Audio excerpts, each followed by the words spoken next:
music is not just for the moment. It's forever. He is presently on life support. He has his family with him. He has close friends with him. A source close to DMX tells ET that his loved ones are, quote, standing by his bedside, holding his hand and praying. Outside the hospital in New York, hundreds of Rough Rider bikers gathered to show their support. And from LL Cool J to Eminem and Snoop Dogg, stars sent their love and prayers.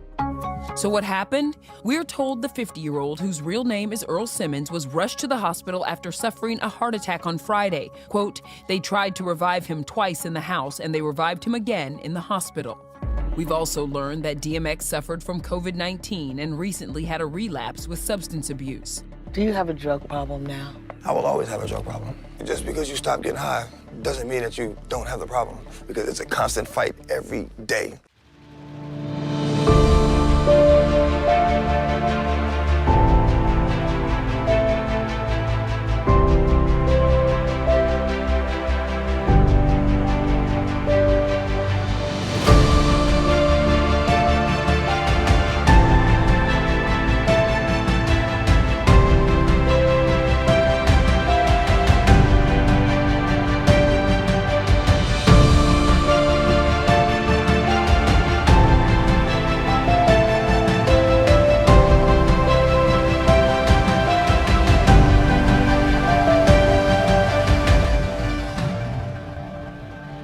With the recent hospitalization of rapper DMX, we wanted to highlight the use of drugs and addiction. So whatever your struggles are, whatever you are going through in this life, there's only one true way of healing and satisfaction. So watch as we share with the students how to find fulfillment, how to find peace, even how to find true happiness, and even get the victory over addiction. Are you familiar with rapper DMX? Yes. All right. Are you aware of what happened to him, which is now trending in the media? Yeah, him being in the hospital from like drugs. Yep. He just had an overdose, and that's all I know about it. Right. So he's been hospitalized. They're saying due to a heart attack, right? However, reports have come out and said that the heart attack was triggered by drug overdose. Also, there's little to no brain activity, and people are just hoping for the best because it doesn't look good, is what reports are saying. And of course our hearts go out to DMX as well as his family. No, we don't want to wish heart attack on anyone. But if you're familiar with DMX and his music, and even his lifestyle, unfortunately he has been known, to be in and out of rehab, struggling with substance abuse throughout the years. But what's interesting is that, it's not just isolated to DMX. So what I want to ask you, James, is have you heard about Demi Lovato's new song called Dancing with the Devil? I think I have heard it, yeah. I have not, but I do know about her past with drugs and stuff. Never heard the song, though. All right, well, good. It's actually linked to that. This song pretty much, and the music video, it shows visuals of her drug overdose that she had in 2018, which nearly killed her. So she's sort of reliving that in that music video. And today we're just talking about the subject of drugs and overdosing because there are a lot of celebrities who have done such things. Some have died from it and others are still living. I mean, Robin Williams, Whitney Houston, her daughter as well, Lamar Odom, Kanye West, all kinds of people. Whether you are rich or poor, we all struggle to satisfy the desires of our hearts and to free it from sorrow and pain. And Solomon, the wisest man who ever lived, he sought to fill his heart with the things of this world. Notice as he recounts his experience in Ecclesiastes chapter 1, verses 14 and verse 17. He says, I have seen all the works that are done under the sun, and behold, all is vanity and vexation of spirit. And I gave my heart to know wisdom and to know madness and folly. I perceived that this also is vexation of spirit. Solomon thought that life without God was empty and it was vain. And today, the same thing is still true. What I want to ask you, James, is, we see right now, right, that there've been many states that have legalized even the use of certain drugs like marijuana, right? I think it's about 17 states now. So I want to ask you is, based on the fact that many people are becoming more and more addicted to drugs, even marijuana, do you think it's a good idea for states to legalize marijuana? I think it not just for like any person's use, but like people who actually need it for like health conditions. So actually, that's funny you say that. I live in New York, and they actually just legalized marijuana like a few days ago. So I think that it's something that our governor is doing to kind of appeal to a lot of the community right now, because he has like sexual like harassment allegations against him. So I think that he's trying to get in people's good graces for that. But regarding like, you know, other states and stuff, I think that people always say that it's not like an addictive drug, but I think that it probably leads to those drug overdoses. You know, I think that a lot of people start with marijuana and then it gets worse over time. Yeah, I think marijuana specifically is a all right thing to legalize, just because I'm almost certain it's impossible to overdose on marijuana, which I could be wrong. I don't know the statistics or anything. But, you know, there's a lot of, like in Oregon, they legalize all drugs. And, you know, there's a fine line between, you know, a harmful drug and a non-harmful drug. Oh my gosh. Okay, so I have an undergraduate degree in plant sciences, and so I guess I haven't extensively thought about the social impact of marijuana. I mean, obviously it's crossed my mind, but I know more so, I guess, from the biological aspect. And I mean, from what I've heard, marijuana I don't think is exceptionally addictive compared to other substances such as like sugar, or I mean other things that are legal that people probably struggle balancing. You know, I would say that a drug is a drug, and they all have, you know, negative effects. I mean, even, for instance, just as an example, when you look at coffee and caffeine, rather, you know, caffeine is a legal drug, but it has a lot of negative effects. But again, it's not really regulated. You know, you can have the jitters and addictions to that for sure, but it's a legal drug. So, you know, marijuana does have negative effects as well. Now, I want to ask you this. It's kind of a personal question, but have you ever done drugs, or you know someone who has? So I have never done like hard drugs or anything. I obviously have smoked in high school and stuff, but I don't drink or smoke anymore. I probably haven't in 3 years, so yeah. All right, well, I applaud you for that. That's good. Have you ever done drugs or know somebody who has done drugs before? A little close to home. Yeah, both, yeah. Yeah, plenty of people. Like my high school, like, yeah, it's crazy. Yeah, I've dabbled, and I know people, specifically marijuana. So I know firsthand that it can bring negative effects, but not to the extent of other drugs. We're on a college campus, and I found an interesting statistic, and it's from addictioncenter.com, and it reveals that 49% of full-time college students, they drink or abuse drugs, whether it be illegal drugs or prescription drugs. I definitely think that marijuana is probably the biggest one. I think that obviously drinking and stuff is something that students do when they go out on weekends and stuff. I mean, if you have a problem, then it's maybe something that you do more often, but I think that I know that a lot of kids, you know, smoke in their rooms and stuff. You can smell it and stuff, so like you just know that.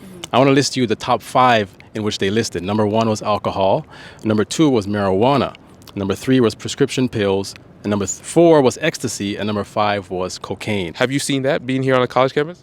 You know, I don't go out to parties much, and I don't do a whole lot of social activities just because school's, you know, so much. But I have seen once or twice, you know, some of the harder drugs being used, but not near as much as, you know, things like alcohol and marijuana. So what are your thoughts on just the list there, and that, you know, students even on campus are becoming addicted to these types of drugs? Yeah, I think that there's a different route than to say, okay, well, this is illegal, so people should stop doing that, because that's not what happens. You know, even with celebrities or normal people, students on campus, making something illegal does not stop it, and probably just makes it more dangerous. So I want to go back to my first question. You know, what are some reasons why, you know, people do drugs or even get addicted to it in the first place? I feel like some of the addictions come from people that actually like needed it at first, but then like they try to tell their friends who don't need it to try it. And I think from there it just starts spreading from connection to like connection pretty much. And yeah, most people just do it for the feeling and to have fun. It's college, and college kids do crazy stuff like that, and there's no real explanation for it. Unfortunately, I will say that like I'm not gonna go to a club or like a dance floor if I'm not drinking. So I think it is a way to kind of like cut loose. There's a problem when you're like relying on it like for everyday use or like, you know, to function. I don't think that to dance is a necessary function in life. And so in my opinion, I don't have an issue with it. I think that it's something that kids do because they're just stressed out, and I think that's one of the biggest reasons is just college is really stressful. Just kind of escape. Alcohol and marijuana specifically, it just kind of gives you a break, makes it easier to relax, kind of get your mind off things, but at the same time, it doesn't have any specific long-term effects except, alcohol has addiction problems and stuff like that. But yeah, it's probably just to escape, and have a break from whatever their daily lives are. Yeah, exactly. Those are also really good reasons. Peer pressure is another one, just socializing. Some people, the first experience, maybe they go to a party or someone they look up to, influences them. Issues in personal life, family life, you see this in many families, which of course leads to other things like, domestic abuse and things like that. Depression, many people go to the drugs because of depression, socializing, and even peer pressure. That's a big thing as well. You want to socialize with your friends, you want to fit in. Also to find happiness. Some people, they just want to be happy. And when we look at this subject, with a lot of celebrities in the world, they have everything that the world can offer, right? They have all the money, they can buy anything they want to, but yet many of them are not happy. And many of them turn to drugs. And even people who are not celebrities, they're not happy and they turn to drugs or other things to try and fill this void which is in their hearts. So what do you think, James, can bring true happiness and true joy to someone's life, seeing that the drugs don't do it? I think the true thing to bring joy is instead of people just trying to make others happy off drugs, I think people just need to get more connected with each other and just do more things that benefit the society itself. Go out and do something with your friends that helps people out and just be a good person overall, help the community. I feel like that's kind of a really hard question to answer. I definitely don't think it's money. I think that's kind of been proven. But I don't really know. I haven't found that out yet, so I'm not really sure. I think maybe a problem also with people who turn to drugs is an imbalanced life. Because that's talking about the celebrities kind of prompted me on a thought I was having yesterday.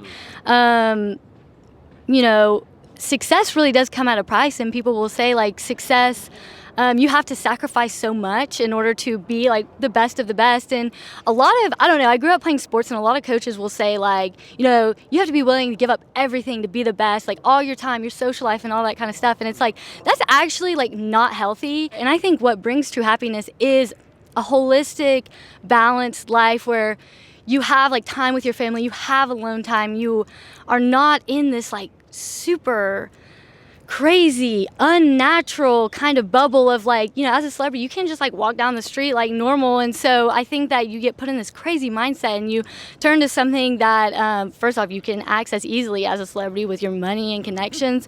But that's the thing, I think, when we're talking about like the scenario of a celebrity, like I think they are like the definition of an imbalanced lifestyle, like what they have. And so I think that finding your passion, I know that can be difficult, but you know, that's just like experimenting. So what do you think is the purpose of life? What brings happiness? What brings true fulfillment? You know, it's different for different people. People have different tastes, different likings, whatever they like to do. In my personal experience, you know, things not of material and not tangible things kind of bring me more happiness, such as, you know, abstract ideas of love and trust and friendship and stuff like that. Another thing that, you know, helps me is faith and stuff like that. So those are more long-term happiness ideas rather than, you know, materialistic short-term goals. But there's one thing that has been a great source of happiness for me and has given me such a sense of peace. And I know that this will help anybody, if their hearts are open, to help them have true happiness. You probably don't know where I'm going yet, but it's actually Jesus Christ, right? Oh, okay. You know, Jesus, accepting him in your life, he can give you happiness, peace, and fulfillment. Because many times we try to find happiness and joy in and of ourselves, you know, in the things of the life, in money, in pleasures of this world, you know, in drugs, in a girlfriend or boyfriend, whatever it is, you know what I mean? But I found that true happiness and true joy is when I came and gave my life to Christ. he has helped me to, not only stay on the right path, but also help others as well by encouraging them that they can live a fulfilling and joyful life. You know what I mean? But the prerequisite is that we have to come and surrender our will to Christ. I want to share with you 2 scriptures, and then we're out of here. It's been a lovely conversation, but this is from Psalm chapter 16. It says, "Thou wilt show me the path of life. In thy presence is fullness of joy. At thy right hand there are pleasures forevermore." The Bible says in God's presence there is fullness of joy. A joy which is lasting, that peace which passes all understanding. And then this other scripture in Matthew 21 and verse 22, it shows us that, no matter what you're going through, if you're addicted, we all have things that we struggle with. But Matthew 21:22 is a promise. It says, "And all things whatsoever ye shall ask in prayer, believing ye shall receive." So Christ says, if you just faithfully believe in me and ask, I will give it to you. Now, that doesn't mean every single thing you want you're going to get, such as, you want a new BMW, you're just going to get it. But things that you need immediately, addiction, overcoming that, you need help out of a sticky situation. God can help you immediately and will bless you. Anything dealing with salvation, it's immediate. So one of my prayers was, Lord, I want to live a fulfilling life. I want to be an encouragement to somebody else. So I believe that you can give me the words to speak. You can have me live a lifestyle that will not only show that I am converted, but show that I'm living a life to encourage others as well. And that's my prayer for you as well, Haley. I believe that God has a place in heaven for you, and that He has a purpose for your life to not only live a fulfilling life, but also be an encouragement to your peers and everyone around you. All right. So I just want to encourage you to just continue to stay close to Christ and just live your fullest life in Him. All right. Would you believe that? Oh yeah. I really appreciate that wish from you to me. I'm personally not a very religious person. Sometimes I honestly was telling my friend the other day, sometimes I think about just on my free time, I would like to read some of the verses in the Bible. I know that I feel like there's just some things that I could relate to and stuff. And, but I just wasn't raised like that. So it's not something that I'm used to. But, now that I'm older, I've been thinking about kind of getting into it more. When I was, in high school and stuff, I kind of didn't really believe that there was a God or anything, just because, why would so many bad things happen to good people? Just that kind of a thing, you know what I mean? Yeah, that's a question that a lot of people have, and if I could just answer it really quickly, there are 2 powers in the world. There's God and then there's Satan. And because of sin, which Satan invented because, he was prideful in himself, and he caused our first parents to sin, Adam and Eve.